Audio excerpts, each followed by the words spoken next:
solve that mystery. Awesome, thank you. Okay, so we have a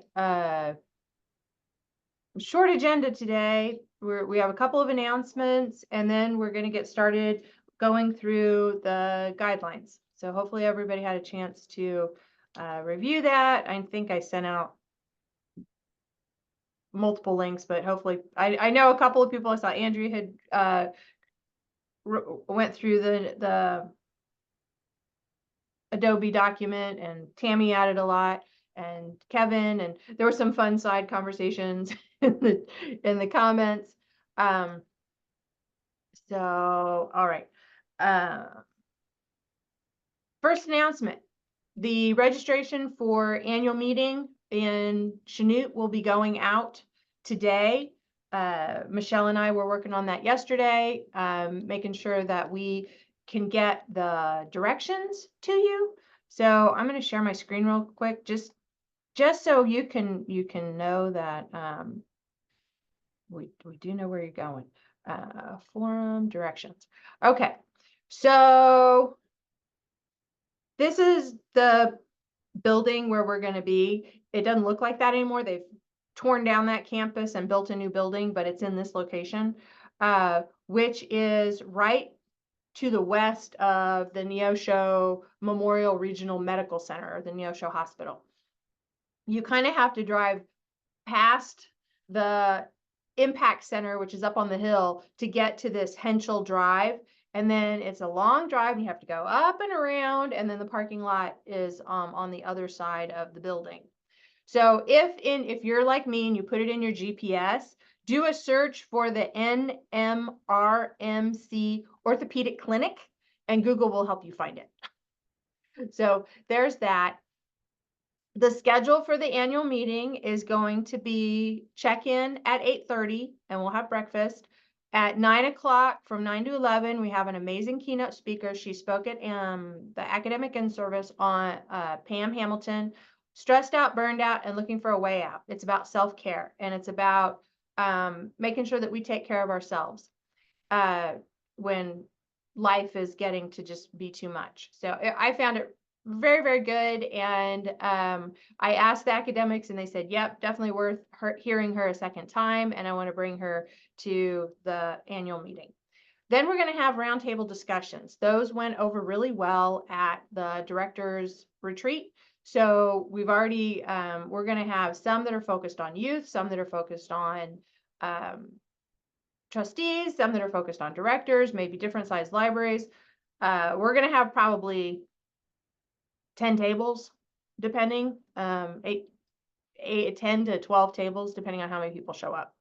So if you have a topic that you would like to sit down and talk with other people about in an unstructured way, give me a call or send me an email, and we can put that together. So I thought adult programming might be one table. Programming for elementary schools, I think, is one that Tammy is considering.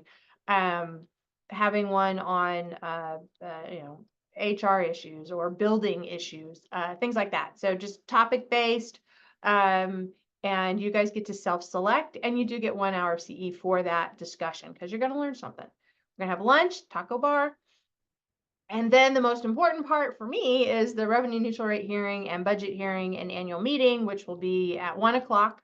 And that is the part that, for my new directors, you need to have a representative, a system representative at that meeting to vote to earn the allocation credit. So this is the part. If you can't come to the morning, fine, you're just out some CE. If you don't come in the afternoon, you're out allocation. So this is our carrot to get you to come to our allocation, to my annual meeting. Andrea. Okay, so I can't be there that day. It is, I am the representative for our library. So does the board need to approve somebody else to go, or can I just send somebody? How's that work? Send somebody as your delegate. Okay. And make sure that maybe when they register, put that in the notes so that we make sure to get their name on the roll call instead of yours. Okay. Yeah, that's the main thing is, you know, because you remember from last year, Jennifer has to read through every name or through, I think last year we did it by library. So that we just read through the library and that way whoever is there can So give if the we vote. don't have somebody there, Then you don't get allocation. okay. Yeah. That should probably spur somebody on the board into wanting to go, It can or be I'll a send a staff staff member member. too. Yeah, I'll send a You staff know, member maybe. if you want to Okay. send a staff member, that's fine. I just wanted to clarify. Thank you. Yep. All right. So the revenue neutral rate, that board meeting will be at 1. That's when we're going to announce the excellence awards winners. And then we have a breakout session from 2 to 3. Therapy dogs or Sean Bird doing library legislation. I find Sean to be a very compelling speaker. He reminds me of like an old-timey preacher. So I'll be at that one. We figure a lot of people will be at the therapy dogs, but you know, it'll be what it'll be. So I'm going to stop my share. That is overview of annual meeting September 6th at the SEK Impact Center in Chanute. Plenty of parking. As always, we can't really control the temperature, so wear layers. You know, pretend like you're getting on an airplane. Wear your layers. We're known for cardigans. Just bring a cardigan. We have a Is it question in the chat. Is it just one person per library needed there? Yeah, you can bring as many people as you want because it is a CE event, but I need at least one representative for every member library to vote. Ideally, I need at least 58 people representing, like 58 member library representatives at this meeting to be a majority. We don't usually make that, but that's my goal, is to have 58 voting people there. So this is really, really important. This is how the SEKLS budget is approved. So, you know, this is the standard we need to meet to show good governance and to do what we're supposed to do according to the law. So I'm trying really hard. I do have 114 people on my board, so getting a majority can be difficult, but we try. So this is why we have a whole day of CE instead of just the meeting, to entice you to come. We're giving you dogs after the meeting. Isn't that enticement? Everyone wants therapy dogs. Come see the puppies. No, y'all are cat people? Okay. All right. The next on the agenda is, so we got that. A card shower for Diana. I just sent an email about this. She is in Wichita, struggling with some health issues and could use inspirational and funny and get well soon cards. You know, just a show of support for her to fight the good fight and get better. So I sent that out with the address. So thank you for that. Darren, you want to talk about the technology grant?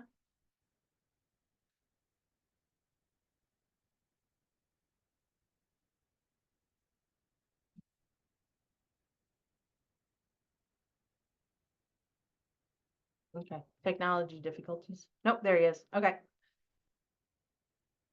Technology, you're still mute. There you go. Okay, I'm sorry, I had to pull over. Let me put the card in here. On the technology grant, we'll have the webinar, and the key thing that I'm trying to do on that is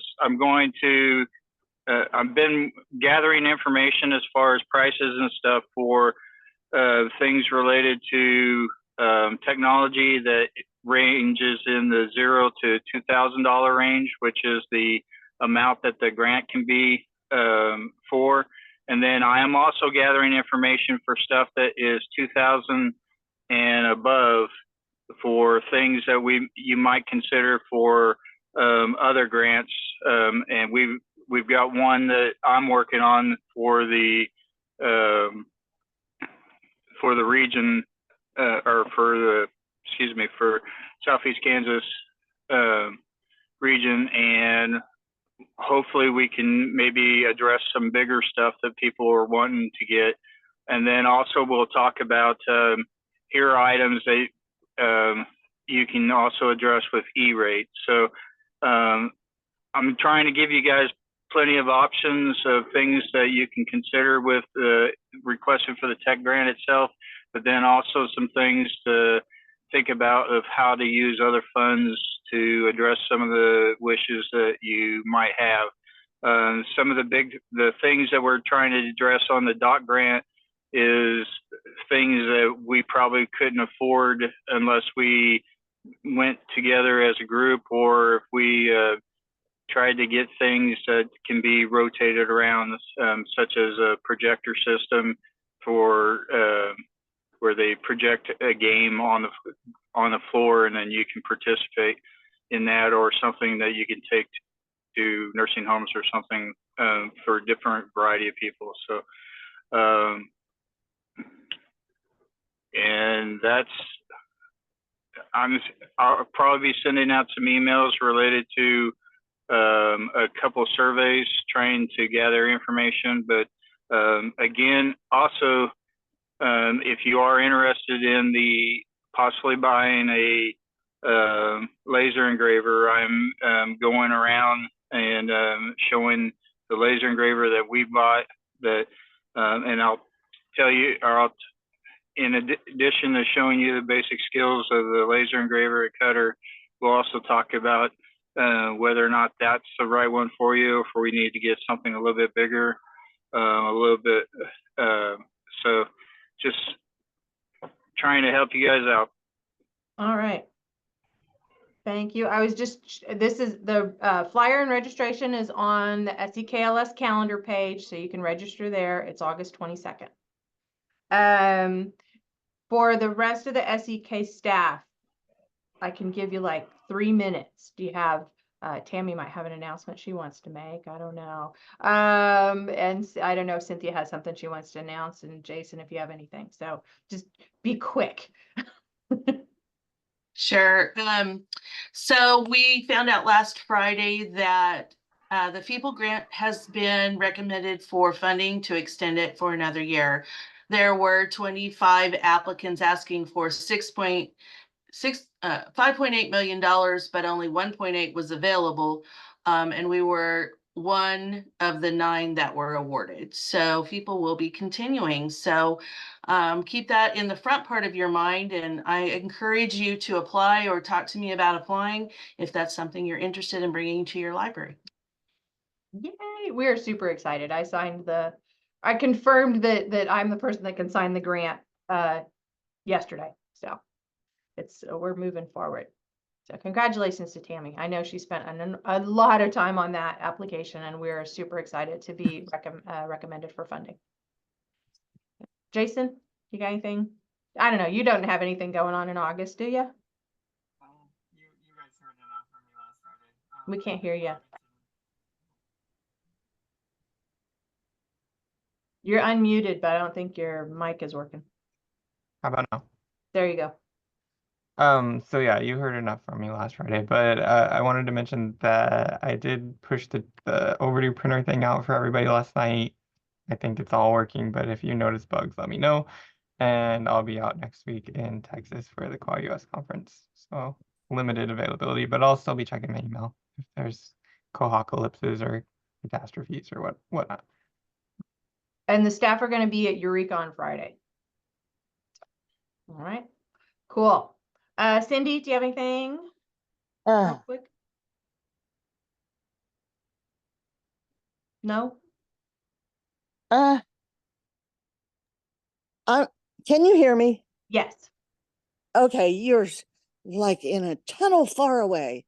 I need to stop using my cell phone. Anyway, I don't have anything in particular, but I was going to ask you for those libraries that I've already taken my dog and pony show on the road for trustee training.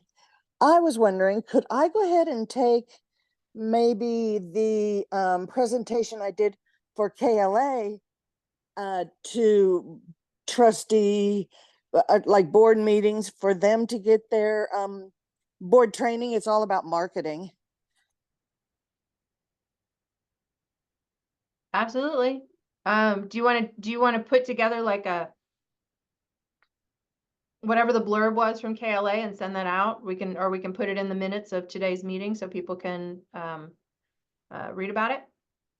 Yes, I can do that. Okay, awesome. All right, Brenda? No? Kim? No, I don't have anything today. Thank Okay. you. Awesome. Quick round robin. Does anybody else have anything they want to share before we get into the meat and potato?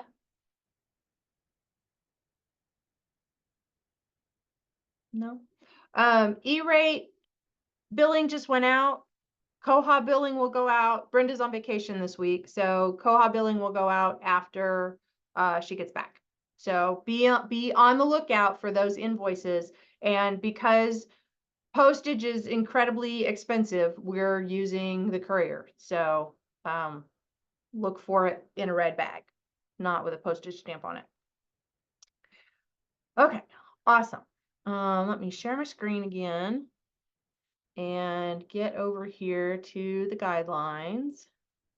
And I just want to start by giving you an overview of some of the high level changes. These used to be called standards, and it was a very conscious decision to change them from standards to guidelines. That shift makes it more adaptable, and it gives the regional library systems more latitude in creating our own standards. We all have our own way of our own version of allocation, our own version of accreditation standards, our own version of these are the minimum standards that we require of our libraries to get money from us. And so we felt that that local control, we talk about local control for our government, that the system directors, we wanted that local control as well. So that's why these have been changed from standards to guidelines, so more flexibility. The committee, April was on this committee along with some of the other system consultants. The committee made the choice to make this generally to be inward to outward looking. So the way the guidelines are laid out in this document starts looking inward and at the law.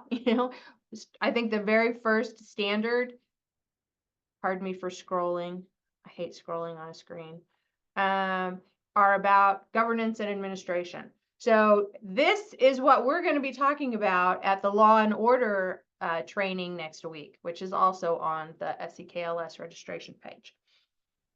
So it's going to start with statutes, boards, directors, staff planning, statutes, boards, directors, staff planning, and then program services and facilities is last. The goal is that this is usable. So there's as you can see, it's been structured in a way that's very hierarchical, and you can use the table of contents to quickly get to different sections within this. Any discussion of service levels is at the end of the document. Your traditional charts that are the guide of here, if you're a gateway, you don't have to have the same, we don't have the same expectations of a gateway or a linking library as we do a major service center one, for example, in some cases. And there's no more yes, no. So those are some of the macro changes that were made to this document. Within the sections, so this is the governance section, recognizing, the very first one, you uphold the Constitution. Let's follow the law. So, just sometimes we can get so into the weeds of what we're doing, we forget that we are tax funded and quasi-governmental. And so all library staff and the library board, this is why we have oaths. So there's number 2. Everybody takes a loyalty oath to say that we are going to uphold the Constitution of the United States and of Kansas. There's these little subdivisions, so compliance and authority, so why the board has authority, what we tried, and Tammy, thank you for adding links to the law where they were missing. Lots of hyperlinks, so you can go straight to the source. If you're having a discussion with a board member about something, it's like, well, we don't need to take a loyalty oath. You can open this document, click on that link and say, yeah, you do. It's right here. It's Kansas State Statute 75-4308 says we have to take an oath. So we've tried to include all those hyperlinks. I think, let's see.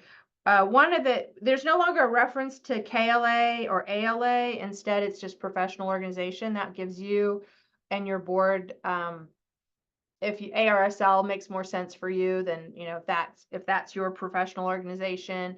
If you're a larger library and you're part of city government, maybe for Frontenac, it would make more sense for them to be part of the League of Municipalities as their professional organization. I think we also made sure that we included both. This is for city libraries and district libraries. So we've put the links in. Jenny, I'm looking at you. So for all of my Lynn County libraries, the district laws are in here too. Okay. And again, we'll go over the actual, well, this is the meat of my training next week. So if you have questions about that. So as you guys were looking through this section, we'll just do it section by section. Was there anything that stood out to you? Was there anything that you thought, oh, I didn't know that. I'm really glad that's there. Or, oh, I had missed that. And do you think this will be helpful? I sent it out to my new directors, especially just because there's a lot of information in here, but sometimes when it's just a big long list like that, it's easier to digest. No? Okay. Scroll. I don't think there were any major suggestions for this first part. For bylaws and policies, there were some additional policies that were added, like the Kansas Children's Internet Protection Act. You got to have a KSIPA policy. Definitely everybody needs a reconsideration policy. I think Andrea will nod her head at that one. A nepotism policy, which is important, especially in little libraries.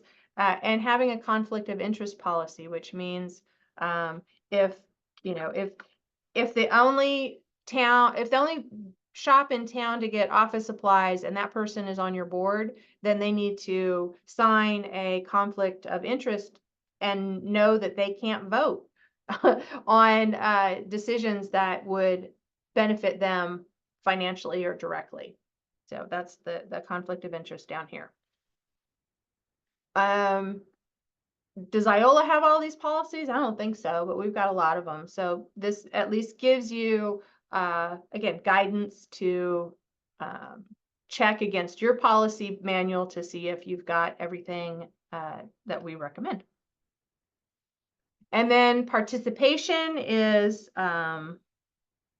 third. And this is about your trustees and trustee training and again, encouraging membership to a professional organization or organizations, absolutely. And trustees can join PLS, the public library section of KLA. That's the one I would recommend. All right. And yes, a designated library representative for my annual system board meeting. So the second section, we started with the trustees. The second section is about staff, is about your personnel. This has been divided into a general section, a director section, and a staff section. This section was moved up because you can't have a library without staff. You guys are more important than the collection. You're more important than the building. As Shatopa has shown, you can move the staff and move the books and you still have a library. Yeah, how do we budget or plan without people in place? That was the question that the committee asked. There's a focus on orientation. And there's some more information about volunteers and staff. So 2A, the library employs sufficient staff to meet the service and programming needs. This is the important part. and we have some of our libraries that do not have sufficient staff to meet the service and programming needs. This is where the board needs to be looking at how big is my community and how busy is our library, and are we going to kill the one person that we have working there because we haven't budgeted to get them an assistant or have an additional assistant. So that's why Appendix B has that minimum hours of paid staffing per service level as a guide. And this reiterates also the 2 hours per week of paid administrative time. So, and as we learned in our exempt versus non-exempt, that administrative time can be at home as long as it's on your timesheet, but time when the library's closed. So you can do a webinar, you can work on your budget, you can do your allocation report, you can do those things where you need to cut the phone off. Okay. The 65% of its budget on library personnel guideline or standard hasn't changed. Just know that compensation does include benefits, wages, salary, the taxes that the library pays for you. If your library is big enough to provide capers and dental and all of those things are included in your employee benefits. Yes, the transition plan is important. We've talked about succession planning in some of our past continuing education events. If something happens, heaven forbid, if something happens, is your library set up to continue to go on? If there's a fire, what are your plans? If somebody leaves suddenly, what are your plans? Are we going to be in a situation where you can't get into your Facebook page because, you know, a president from 6 years ago was the one who set it up and you never got the email from them? So that's just general personnel. And then it goes to you, the library director. The library board employs and pays a director and delegates management. Key point, delegates management of the library to you as guided through the budget and the policies set up by the library board. 2.2b is going to be slightly controversial. The library board may delegate power of to the library director for hiring and terminating library staff. The way the law is written, 12-1225, does say, I think I put it down here. Yeah. It says that the board is to, let me close this, I can't read anything. To employ a librarian and such other employees as the board deems necessary and remove them and fix their salary compensation.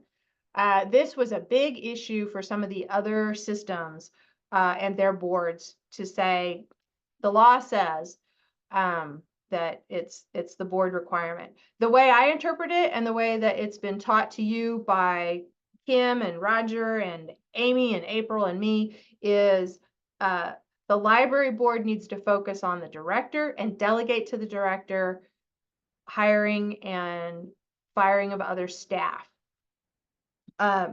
What I would recommend also is that, yes, it is the board's responsibility to set job descriptions and to work on the organizational chart to make sure that there's enough staff to run the library. Those are kind of higher level activities that the board should be responsible for. So that one was a little controversial, but that's why it was there. And that was the justification behind it.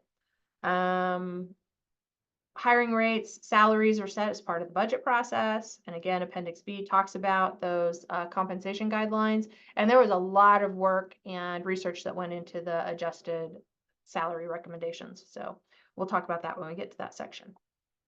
Okay. Karen, you have a question. Okay, what is my, wait a minute. I don't have that section up. Chat. Explain the 2 Jennifer hours paid for the director for admin. You were, oh, I was breaking up. The recommendation has always been that the library director has at least 2 hours per week to spend on administrative duties. So this is really important for our one-person libraries, that they need to be able to come in early on a Thursday before the library is open and get paid to do administrative work, or stay late on a Friday to do 2 hours of collection development or to work on reports, but when the library is closed. Okay. So for my littlest libraries, were you aware of this? Have you talked to your board about this? Is this something that you are doing? No? Well, it is the recommendation, it's the guideline, and it's been the guideline for a long, long time. I remember hearing about this 20 years ago. So now it's in the guidelines. Part of the benefit of the guidelines is it's something that you can present to your board. And these are best practices, and these are what are these are recommendations by all of the system directors and all of the system consultants. We've all worked on this. So, and it's not fair to make you do all of these administrative things while you're trying to answer the phone and deal with a patron in front of you. It's just not fair. So, let's see. Annual increases are, again, encouraged. So this is our way of helping you advocate for more pay, better pay. And the third section then is going to be for those libraries that have library staff. Got to be paid the minimum wage, and you have to follow the Fair Labor Standards Act, which is why we had HR law for trustees earlier this year and our exempt and non-exempt training this year, because there's changes being made to that law that we want all of you to be aware of. A majority of you are non-exempt, which means that you have to keep track of your time and get paid for all the time that you work, even if it's at night. And either get overtime pay or compensatory time paid. And then identifying who is exempt and non-exempt at your organization. And again, employees may not volunteer. We're going to be a broken record. You can't volunteer where you work. But I want to help. No, this is your job. You get paid. So I think we added information about volunteers too. Yeah, you have to, library directors do evaluations. Where was the thing about volunteers? Oh, here. Written policies and job descriptions for volunteers as well. I don't think I have that. But we touched on that at the users group meeting on Friday too. All right, any questions before we move on to the next section? I know there's been some confusion. This may be something we table, but there's been some confusion regarding if you're salaried and are still non-exempt, being able to work all the hours an exempt person would work. Is this something you want to address now? Is it in the guidelines, or do you want to table it for later? I think I want to review what Tiffany told us about that, because I think she discouraged calling non-exempt salaried. And so I went to, I'm going to write that down.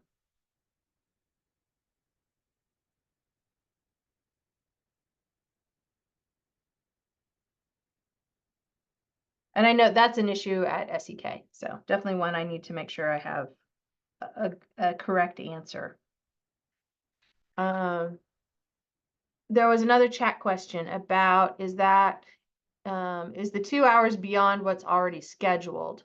It should be included. So if you're part-time and you're scheduled for 30 hours a week, you should only have 28 hours of desk time, of like the library's open time. It should be 2 hours beyond the library's open hours. Does that answer the question, Bonnie?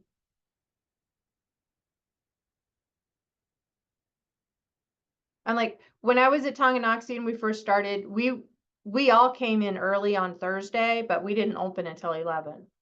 Because that gave us time to catalog, to clean, to straighten, that was it was not just the director who had that time to be at the library when the library was closed, but all of us.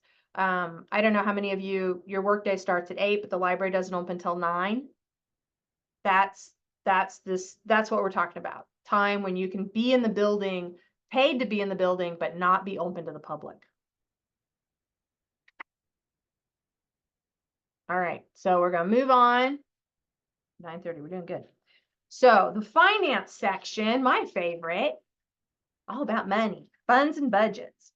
This is divided into two. You've got your funds and budgeting, and then you have financial oversight, which is all about accountability and making sure that you're doing right by the taxpayers.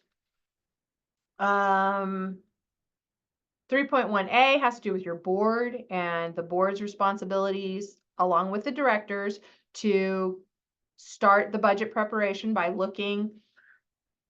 doing that scan that we talk about in budget training of your income, your expenses, what big purchases are you going to have? Again, that macro view, that top-down view, making if you're having like we get a trust, we get interest off of a trust. If the stock market is tanking, then my board and I need to know that we're probably not going to get as much money in interest on that endowment that we would normally get. We need to know that going into the budget cycle and not just assume we're going to get all the same money we got last year. So that's what 3.1A is all about. And knowing that the board has this ability to work with the city to develop or establish a employee benefit fund, and can on their own legally establish a capital improvement fund. And again, we can help you with that if that's something that you're interested in. All right, so 3.1B is who's responsible for setting the budget.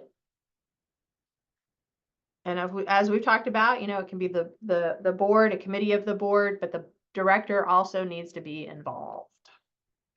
And then you guys come up with a draft budget and you talk about it at a meeting, and you get that done before your taxing authority needs the budget, not after, before. So it's something you're doing in the spring. The guidelines and the bulleted points haven't really changed. 65% should be salaries and benefits, 12% should be materials and resources.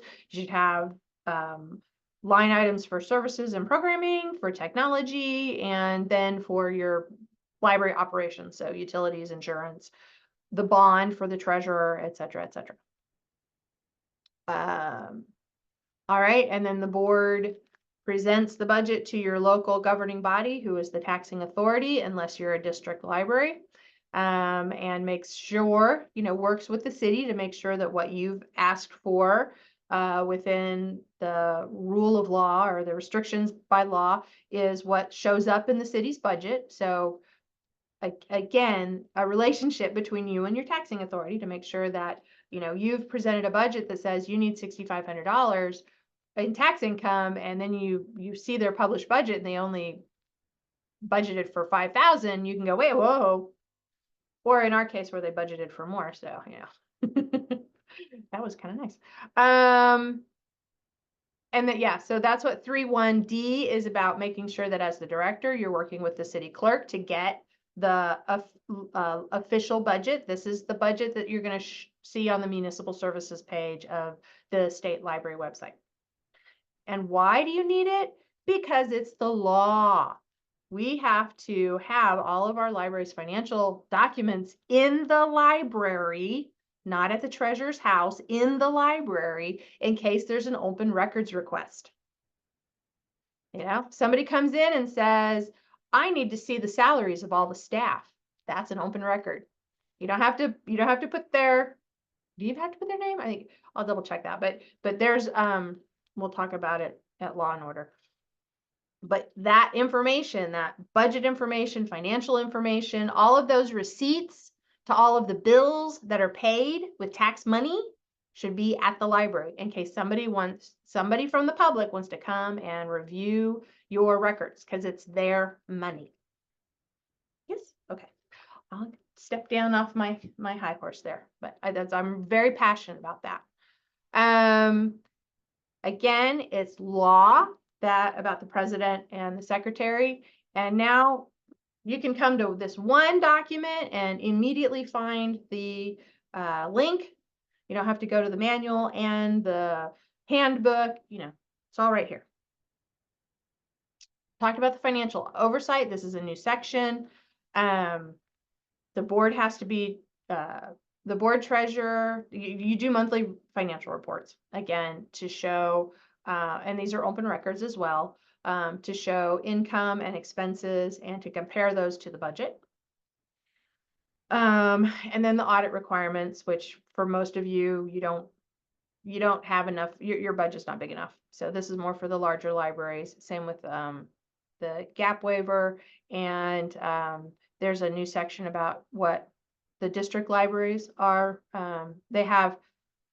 District libraries are like the Southeast Kansas library system because we directly tax the taxpayers. We have we are subject to the state budget law. All right. So, and then here's another law. I love laws. Law. This is again about the budget. Best practice to create an annual report.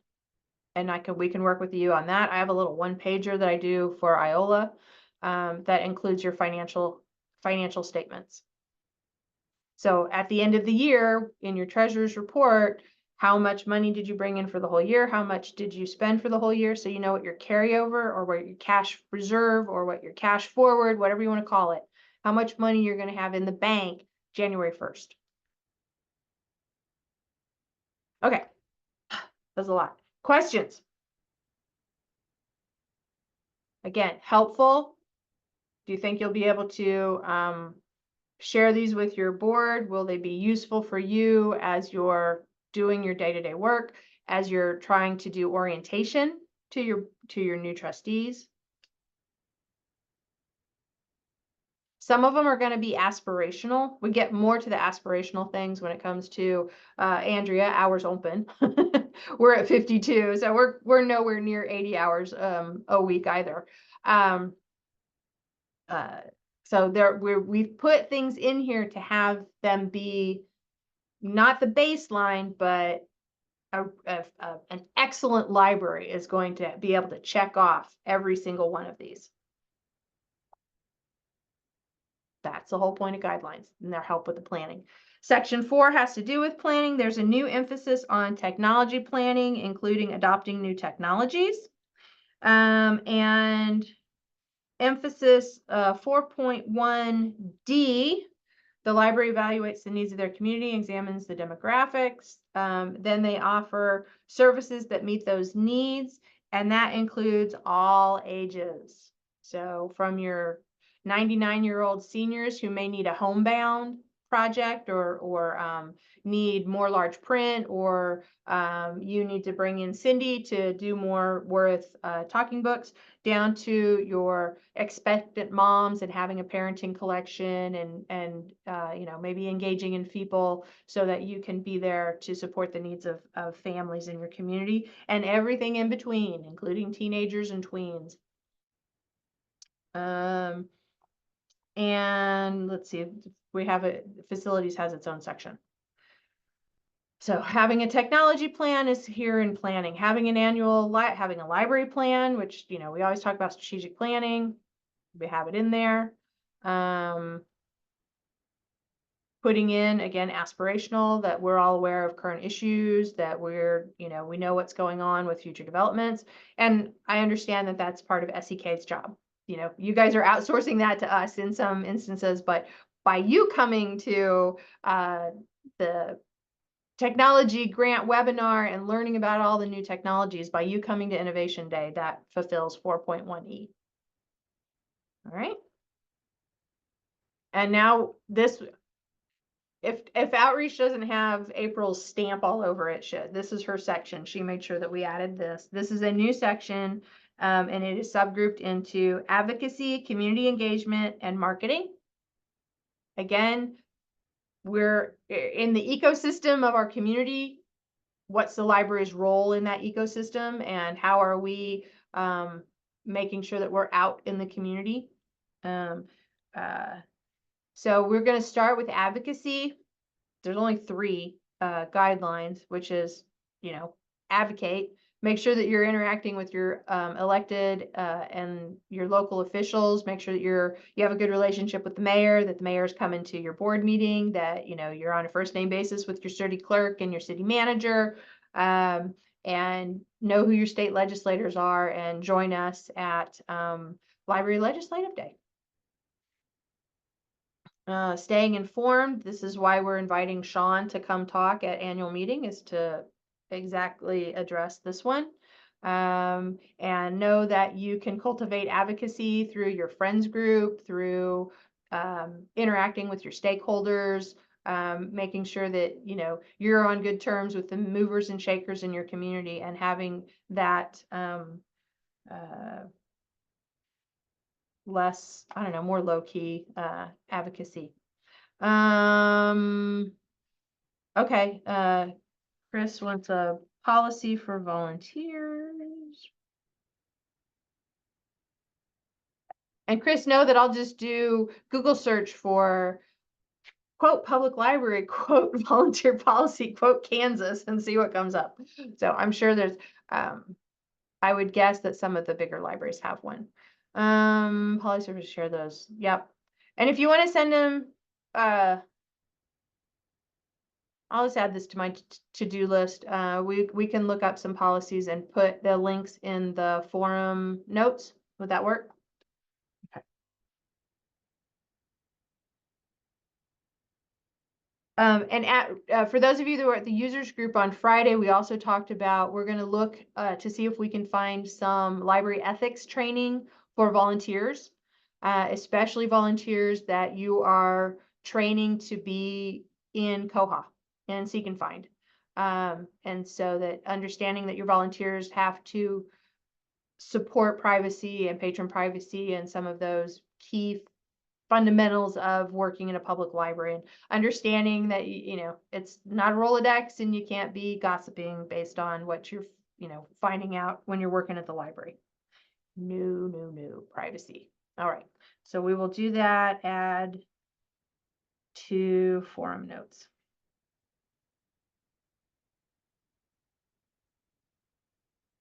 What was the other thing? Oh, Niche Academy.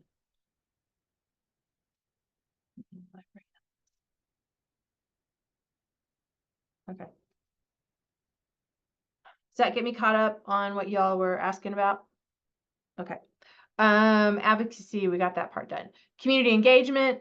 Again, this is one of those bigger picture activities for libraries, making sure that you're involved in the community, that you know who your school librarians are. Maybe you go visit them once a month or once every couple of months. You cultivate collaborations, touch a truck with your local volunteer firefighter or company. And then youth service providers are also, you're also collaborating with them. I guess this is one of the major changes. It used, remember in the past we had standards, and then youth services had their own set of standards, and there were the two documents. We have tried to combine those as best we could, because several of us felt very strongly and passionately that the guidelines, it's not two separate things. The library needs to serve all patrons, including children and teens and parents and families. So those standards have been intertwined and incorporated. So this was this was one that I helped with, 5.2C, just because I wanted bookmobiles to be added. Thank you, Bev. And other examples of outreach that you can do out in the community that might, again, be aspirational. Not everybody has a story walk yet. We just got one this year. Maybe you don't have free little libraries where you can take your weeded books to have out in the community, a book bike, book lockers, things like that. What can you do to make sure that the library is visible out in the community and that you're serving underserved and unserved? Tammy put those, those are two different things. Portions of your community. So, Jesse at Toronto, do you guys have like a free little library out of the campgrounds at the lake. We're working on it for both sides of the lake, actually. Yeah. So we're going to be doing the same thing because we're going to get a new state lake. So that's an opportunity for us to serve those folks that are maybe in town just visiting. Or in some of these, lake communities, they're there for 3 or 4 months during the summer. They just live out at the lake. So that's what that section is about. Okay. We're ready to go on to marketing, which is the third and last section in outreach. Having a marketing plan. Iola's still working on ours. Making sure that you have a website and that you're using it to communicate with your community.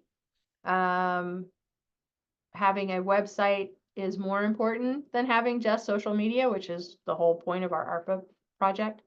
And making sure that the library promotes and markets its programs in many, many ways to reach everybody in the community, not just people that are walking into the building. So a flyer on the front door is not sufficient.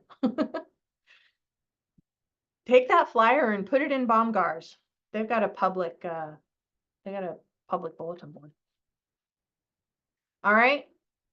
And the last section is resources, the things that you would think of traditionally as what makes a library. So I like that they've sort of flipped that on its head. We think the board and the staff are what make a library. So for the collections, it's a guideline to have it's a guideline to be automated. And we learned that in North Central, they still have several of their little libraries that are not automated. They're still using cards, like the rotation. That 12% of your operating expenditures are for your library materials and access to electronic content. That hasn't changed. That the library adds to its collection an amount that is equal but not less than 4% of the total collection. Jason ran those numbers for us on Friday, and I don't think any of us met it. Or we got there's 1 or 2 libraries that got pretty close. So you add 4% and you weed 3%. Like weeding's further down. Your collection should be responsive and meet community needs, reflect a diverse global perspective in traditional and non-traditional formats. This is that we've talked about. The collection should be a window, a mirror, and a sliding glass door. So a mirror of your community, a window to the outside world, and a sliding glass door, a way for you to step through and experience a different perspective. I keep thinking of biographies when they talk about sliding glass doors. You do promote access to electronic content. That's why we're going to have the digital services grant or digital resources grant. You participate in cooperative arrangements. We already do that here at SEK. You participate and share it. You already do that. So a lot of these you guys are going to be able to check off. Maybe not the weeding, but that's what we're here for, to help with your systematic and continuous weeding, and a minimum of 3% of your collection should be withdrawn annually.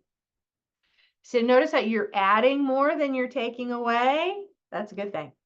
Add 4%, take away 3%, then you're going to have a new and accurate collection. Other things that were, okay, so this has been divided into collections, programs and services, privacy and access, and facilities. Collections and automations all blended together because it's all one thing. And then let's see, let's go look at programs and services. Again, we've added the importance of youth services and added many bullets about programs and service serving youth. Tammy had lots of input on this, I think, that we try to have, again, responsive to community needs. Your programs they make sense in your community, that you cooperate and collaborate, how many people extension, that counts as a collaboration. That you're willing to make accommodations. So do you have a little portable AV, for people that can't hear? Do you have closed captioning on any kind of movies that you're showing at the library?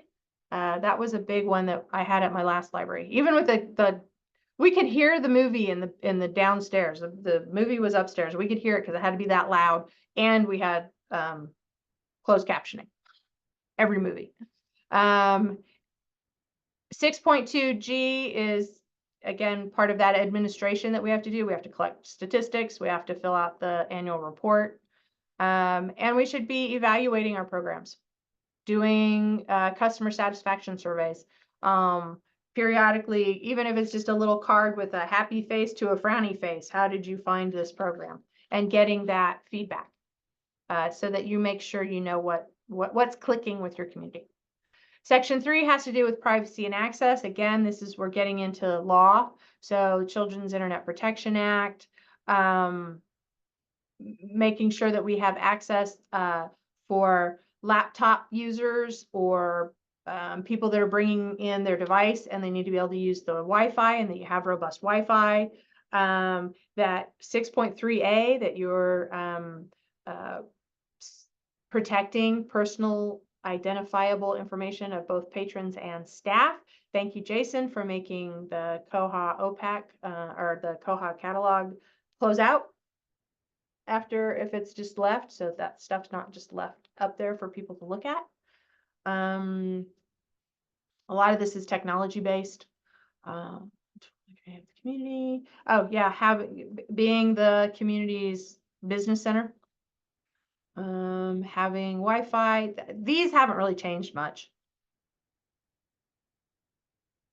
And being able to, I think in the past we had to provide technology classes, and now they just, make sure that we're able to support anybody that comes in and has questions, which we do anyway.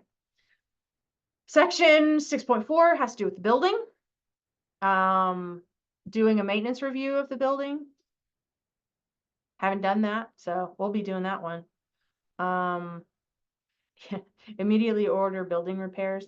I will say that this one has prompted me to get some much needed deferred maintenance done here at the library. So I appreciated that. This has to do more with, again, back to the macro. Are we outgrowing our library? Is it time to be looking at a better library, a newer library, a renovation, a refresh? School districts are so much better at this than we are. Do you ever go into a school district and it's all run down? Rarely. They do this. So this is just something that you and the board can do every 3 to 5 years. Look at it with fresh eyes. 6.4 has to do with your hours open, and this will be covered more in the appendix. And again, about youth services. Incorporated, how is your facility kid friendly and family friendly? Okay. ADA, that's just facilities. You need to be, if at all possible, accessible. Have a library room if space allows. So again, aspirational. If you're considering moving into a new building, really, really, really try to get a room get a space that's large enough for you to have a public meeting room. And then adequate parking. So that was the resources, which was we covered a lot: collections, programs, privacy, facilities. Any questions about that section? I'm forcing you all to read this with me. That's what this is about. So here's the appendices. This used to be at the beginning of the document. Now it's at the end of the document.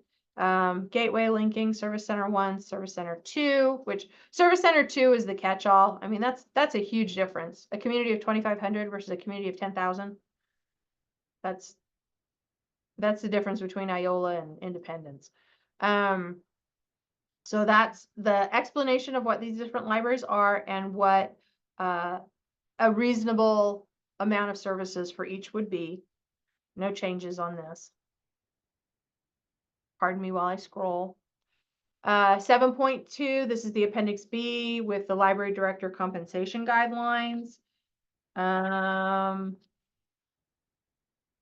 This is based on the Kansas Public Library Director salaries as recorded in the 2022 state statistics.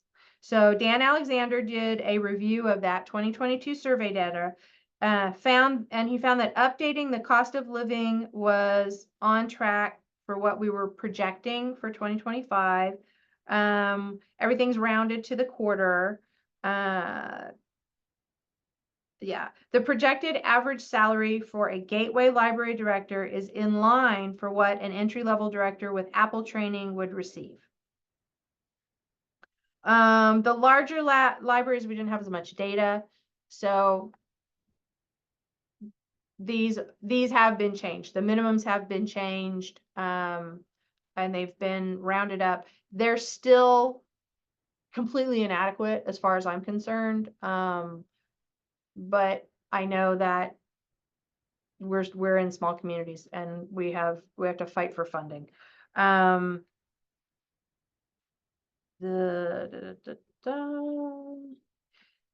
state training increases the salary by 12%. Get a bachelor's degree, that's an additional 12%.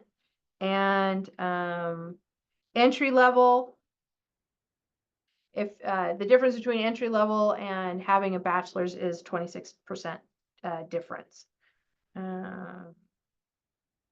So questions about this?